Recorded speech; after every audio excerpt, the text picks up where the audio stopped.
Hey guys, I hope you've been enjoying Wilds.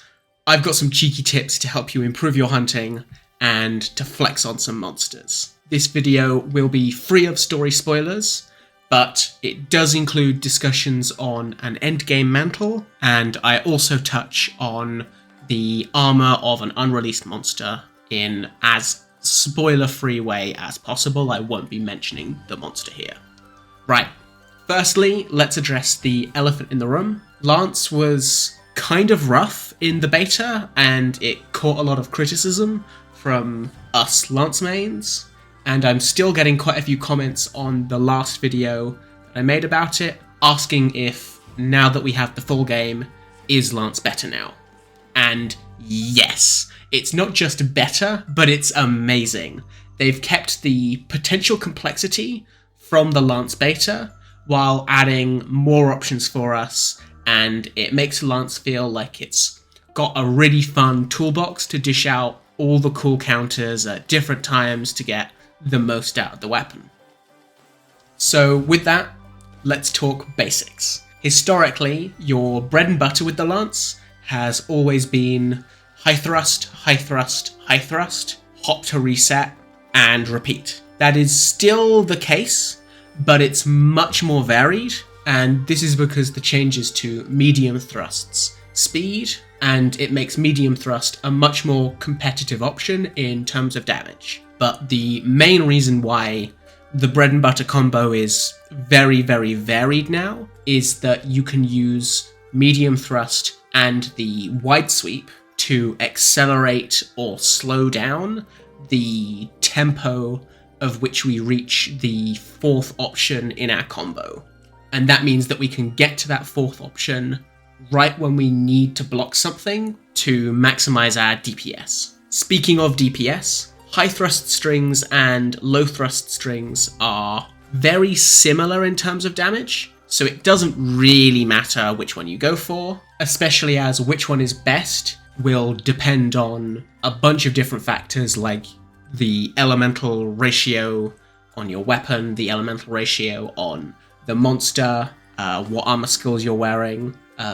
So overall, you can sort of not worry about it, especially as it's most important to get to the fourth attack for countercharge right when you want to, as that's going to be a lot stronger than the medium thrusts or the high thrusts that'll chain towards it. That said, strictly speaking, using some Whiterun maths, shoutouts to my spherical cow bros if you know what I'm on about, Whiterun maths says that medium thrust is slightly stronger than on a knocked down target. However, in actual hunting scenarios, there are more important things to think about that changes this up.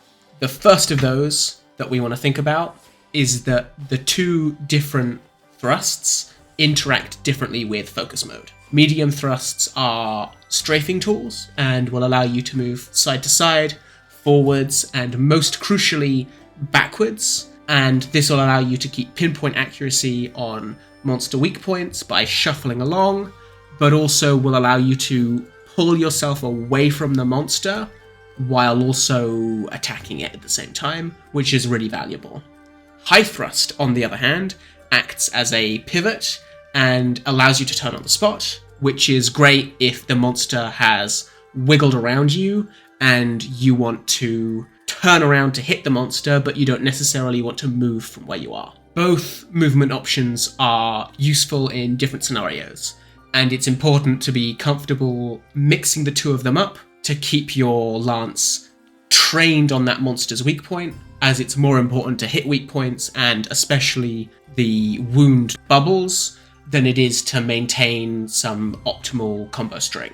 The second important difference between the two is about speed.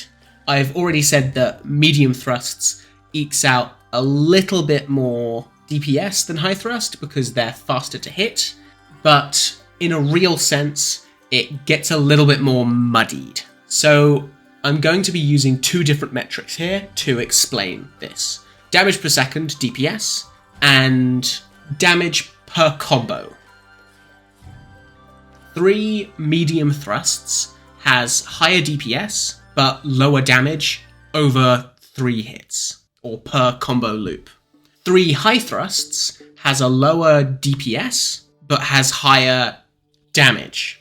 Think of it as if you're allowed to do attacks endlessly forever. In this situation, you do more damage faster with 3 medium attacks, and then repeating that combo, compared to doing high thrusts. However, if you are only allowed to do 3 hits, then 3 high thrusts, or actually maybe even a leaping thrust, a wide sweep, and then a high thrust, will do the most damage within those hits. Why is this important?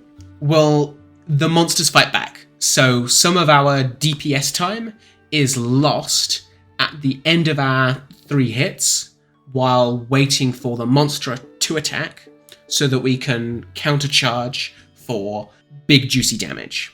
The trick then is to fit as much damage into the period of time between attacks to maximize your DPS. Let's say a monster attacks you. After that attack, you then do 3 high thrusts, just in time for you to then hit your 4th countercharge and riposte against the monster's next attack and do the double hit. In this scenario, if you tried to fit in a charged wide sweep, you wouldn't have reached the end of the combo, and so you would have to suffer damage loss from an uncharged counter. You might even miss the counter completely, or you might get hit while trying. Alternatively, if you had used 3 medium thrusts, you'd have been sat waiting at the end, not doing anything, while you're waiting for the monster to attack you, so that you can countercharge with your big charged up attack. In this case, even though the paper maths says medium thrusts are better DPS, and they are better DPS, because there is an interruptive segment to our DPS potential, our actual damage will be higher if we used the high thrusts within this scenario. So, long story short, medium thrust is really, really good for knocked down monsters, but live monsters will have you wanting to maximize for the best intra-attack combo damage rather than the best White Room DPS. That said, I would personally recommend starting with medium thrusts until you get a feel for what extra attacks you can squeeze into the windows between monster attacks, as that's a really comfy way of playing. However, there is one big caveat that I should mention while we're talking about bread and butter combos for the Lance, and that's the Corrupted Mantle. This mantle is absolutely busted, and honestly, it's borderline game-breaking. If the 30% affinity and 20 raw wasn't enough, it also adds extra ticks of damage to certain attacks that weapons do. For Lance, this is on the medium thrust and not on the high thrust, which means everything that I've said goes out of the window when you're wearing the Corruption Mantle, because the extra ticks of damage on medium thrust makes it significantly better to just spam medium thrust.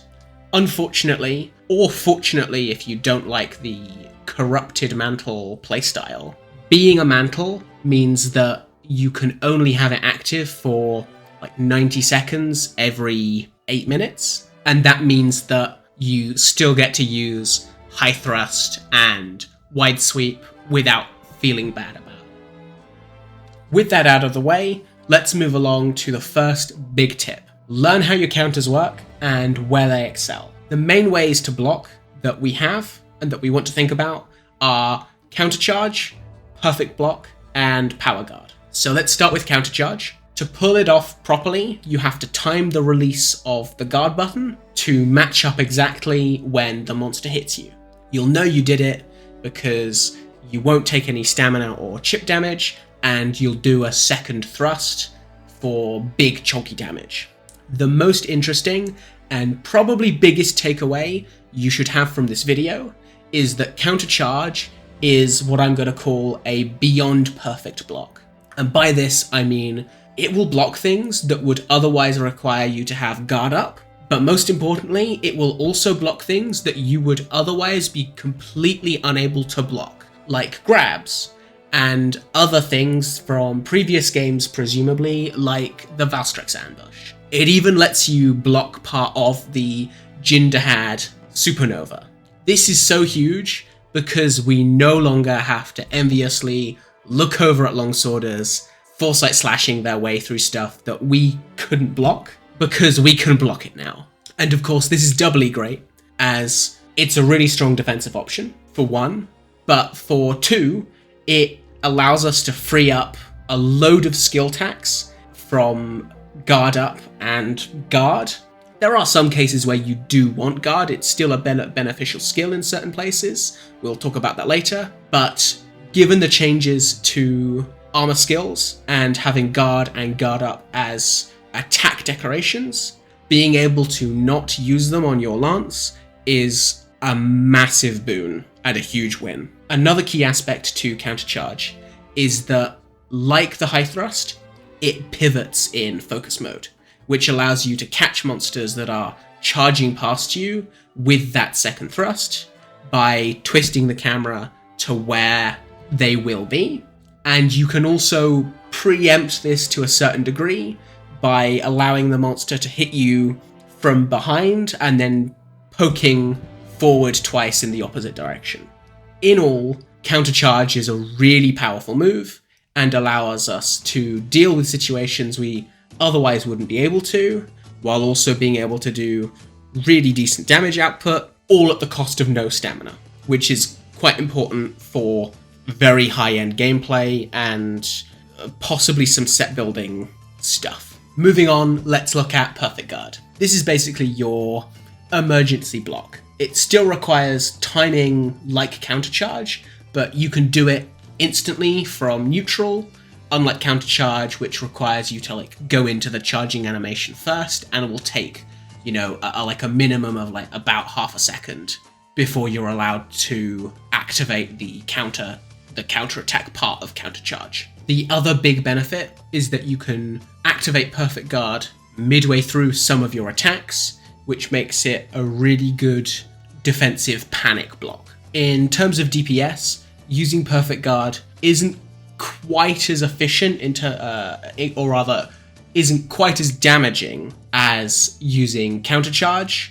However, doing a Perfect Guard will give you a little damage bump from the shield attack that comes from the act of doing Perfect Guard, and honestly, every little helps. The main thing, however, is that it is one of the most consistent and safe ways to activate Offensive Guard, which is our single strongest damage skill for Lance. After doing a Perfect Guard, you are given access to 3 different options. A quick and simple poke, which is really ideal when the monster is doing an attack string and you need to block again really soon.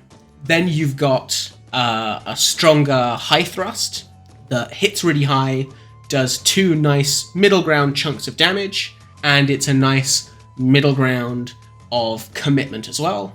And finally, you've got Retribution Strike, which, assuming that you're coming from a Perfect Guard, isn't much more of a commitment, but acts as your high commitment, high damage option. Coming out from a Perfect Guard means it will be a little slow, especially if you're not using the guard skill, which is where guard sometimes in very niche situations has a place on your armor set.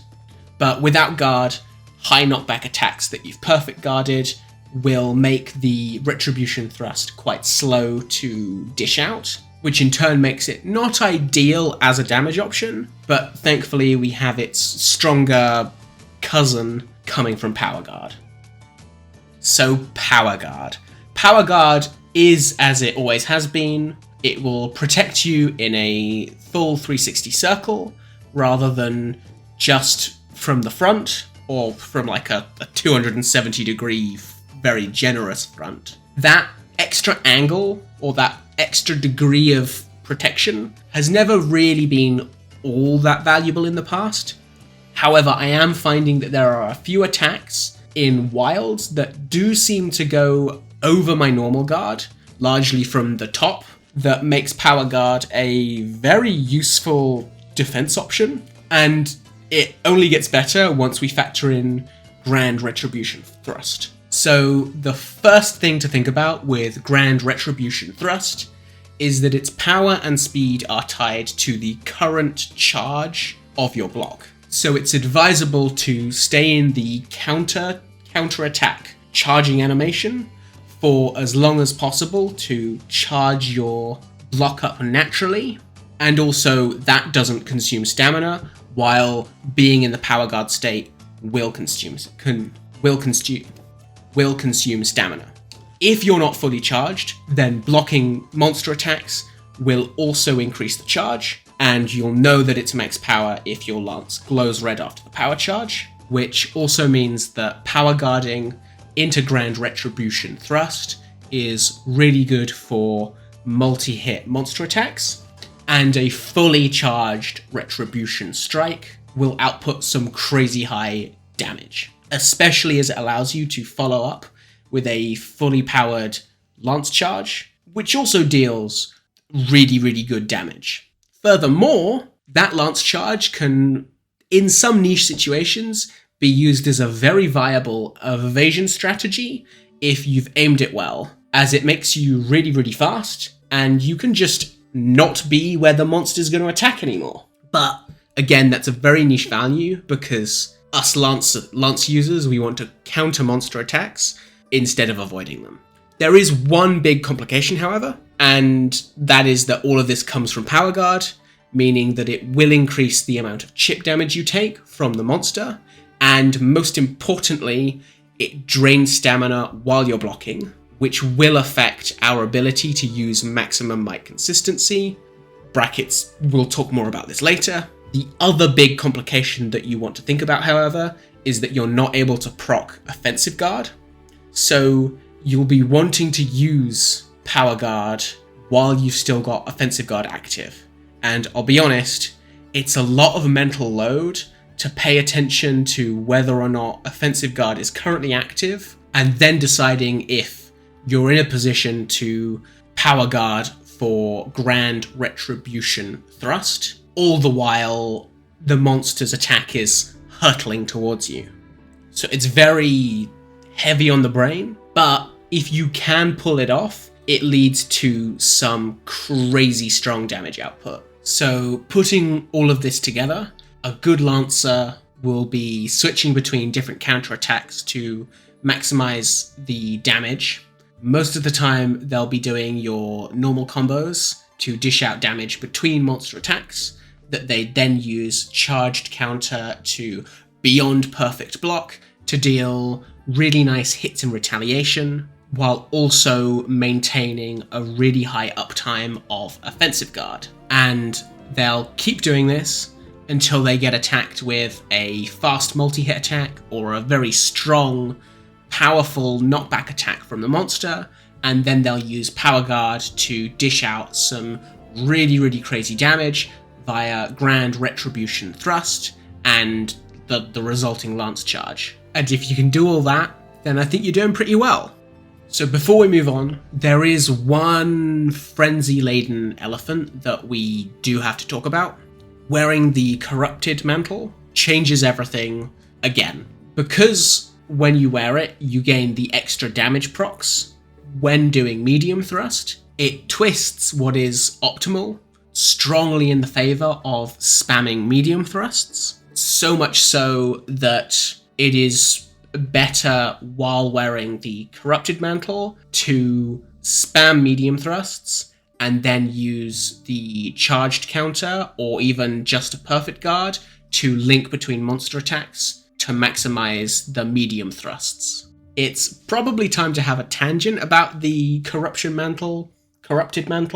I might have been saying it wrong this whole time.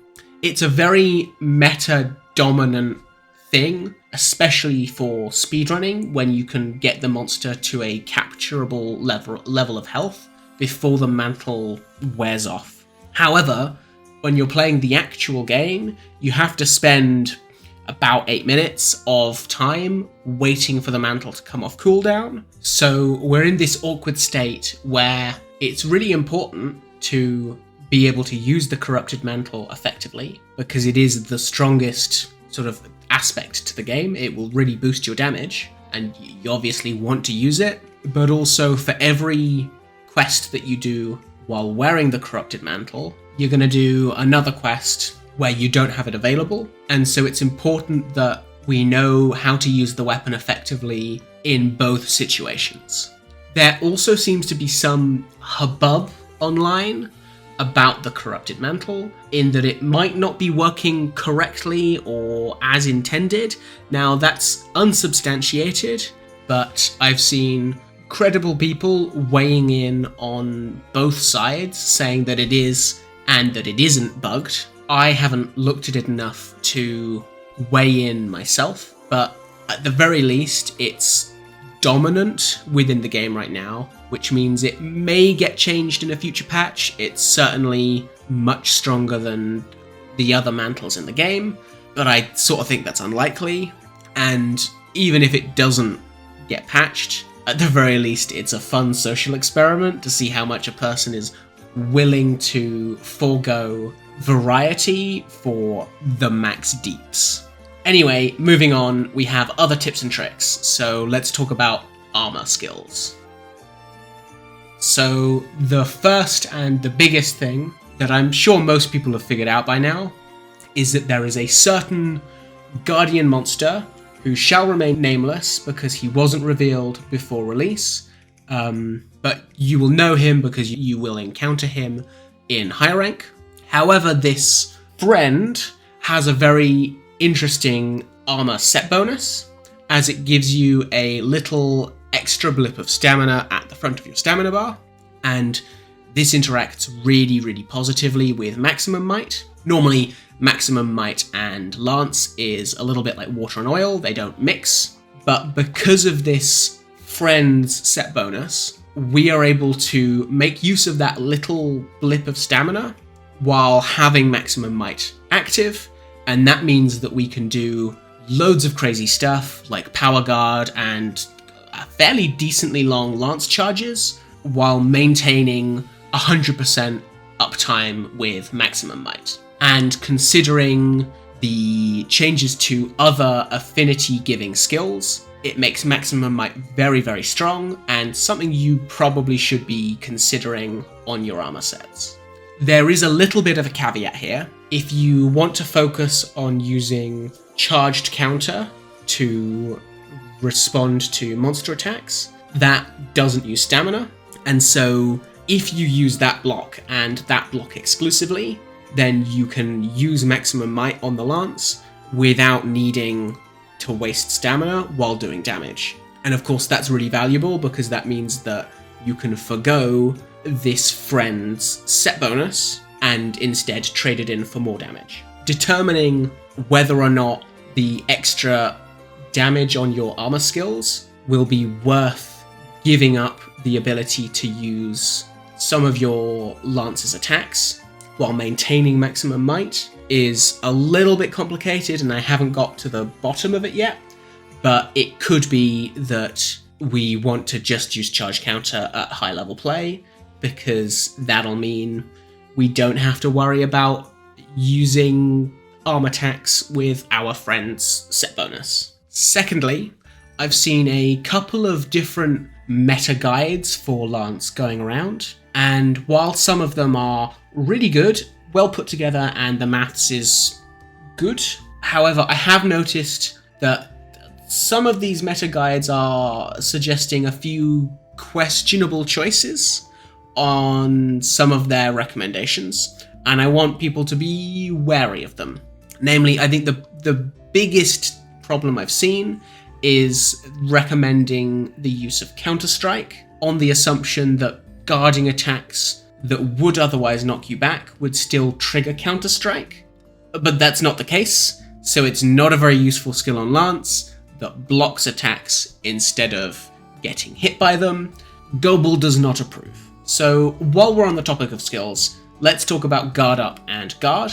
For the most part, Guard Up and Guard have been completely invalidated by the charged counter, and that's great because that means that for most of the time, we don't have to worry about using them on our weapon slots, and we can use damage and like more valuable skills there instead.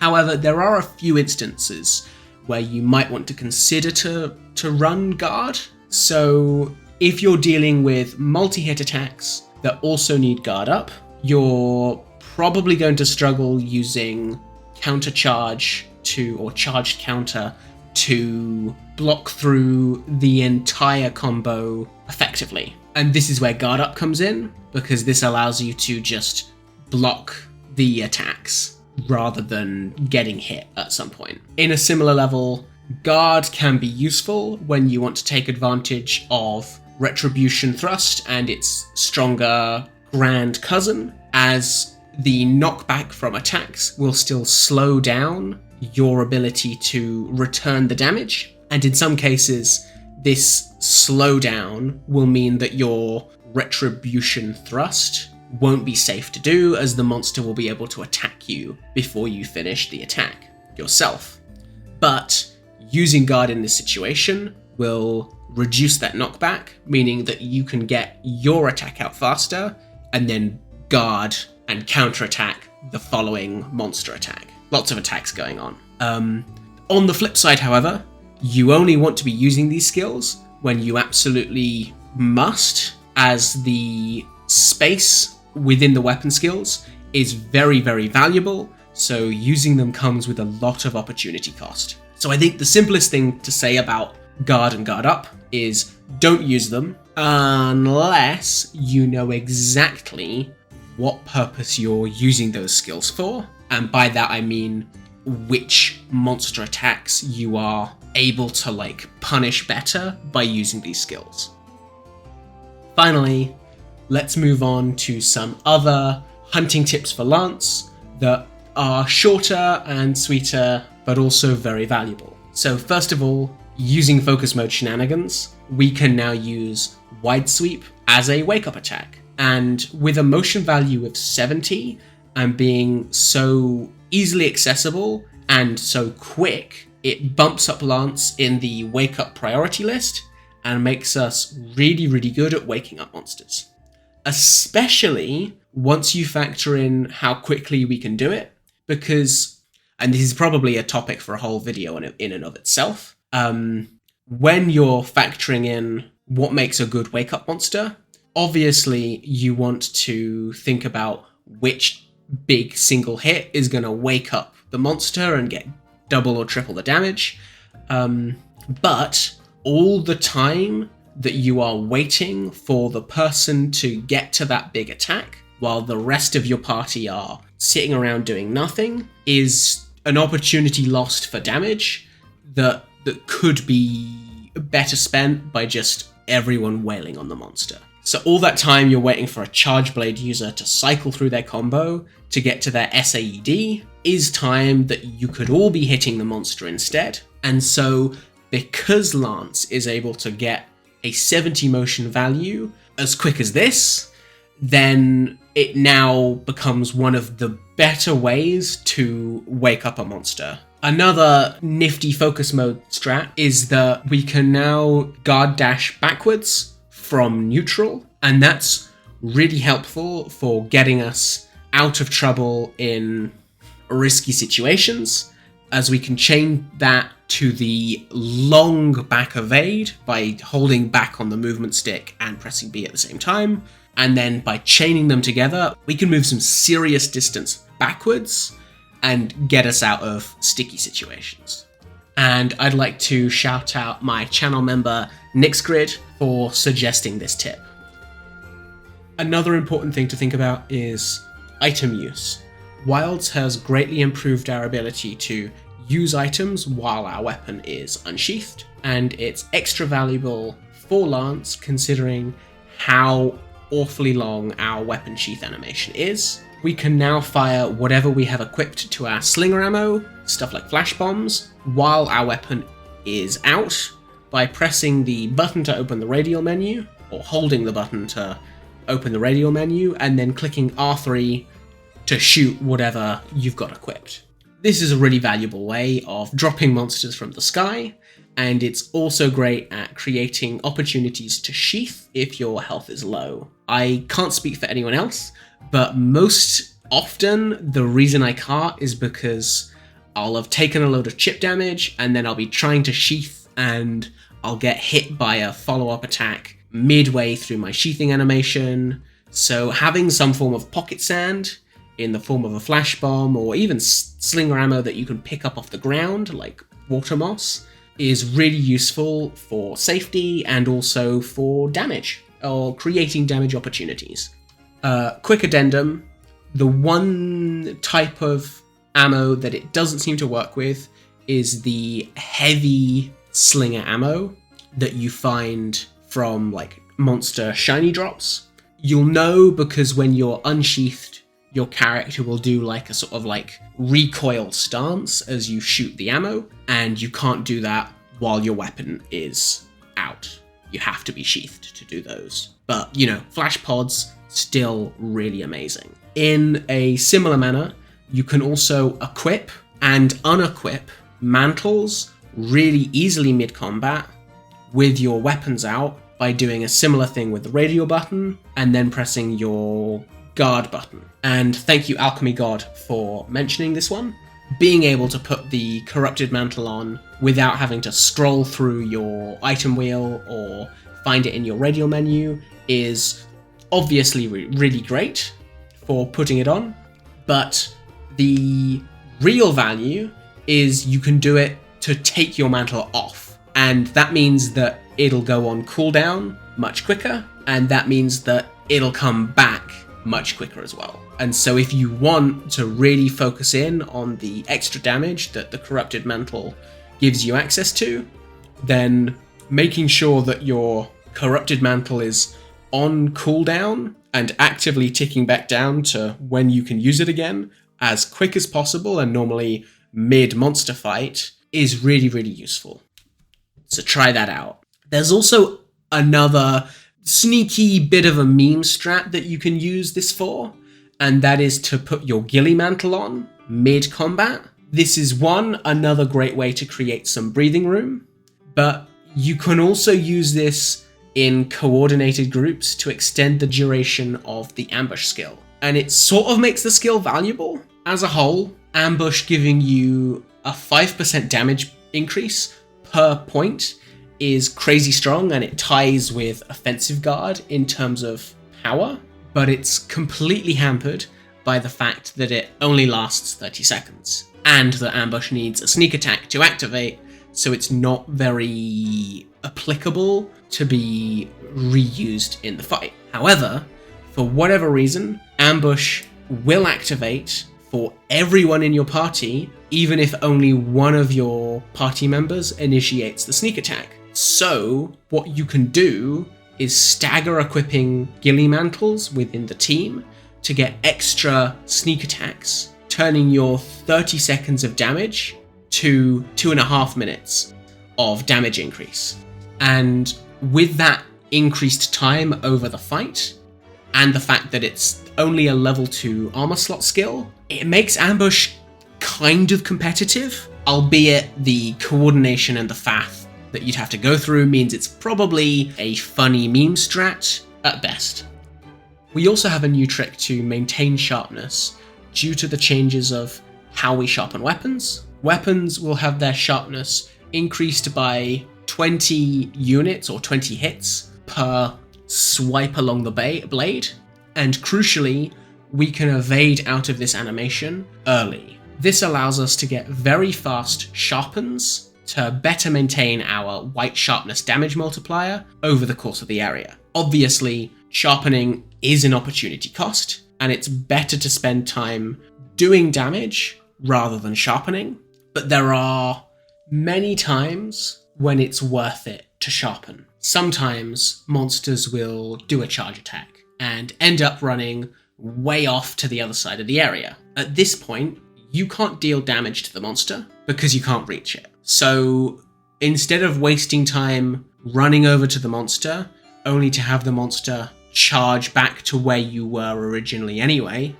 let the monster charge back at you and use that time to sharpen. Just remember to dodge out of the animation before the monster hits you. Finally, we've got the most important tip of all. Talk to the trading villagers. If you keep talking to them as you find them, you will eventually stumble across an item that you can trade for called Suja Textiles. This will allow you to craft a unique palico armor that lets your cat have a frog on its head just like Poogie. Enough said. This is the point where I need to ask you to like the video, subscribe, and hit the little bell icon. It really makes me feel appreciated for all the work I do here, and it also helps me figure out what it is that you guys want to see and how to fine-tune my videos to make them better for you. I'd also like to offer you the chances to become a channel member. The more members we get, the more time I can devote to analyzing, doing the maths, and making cool videos for you all. So I'd love to see you guys join and get all the cool perks that come with it. And on that note, I'd also like to thank the members that have already joined the channel. You guys are the real ones, and I cannot thank you enough. Your support is huge to me. Thank you. Anyway, that's it from me. I hope you enjoyed the video, and I'll see you in the next one, where we do some more Lance analysis.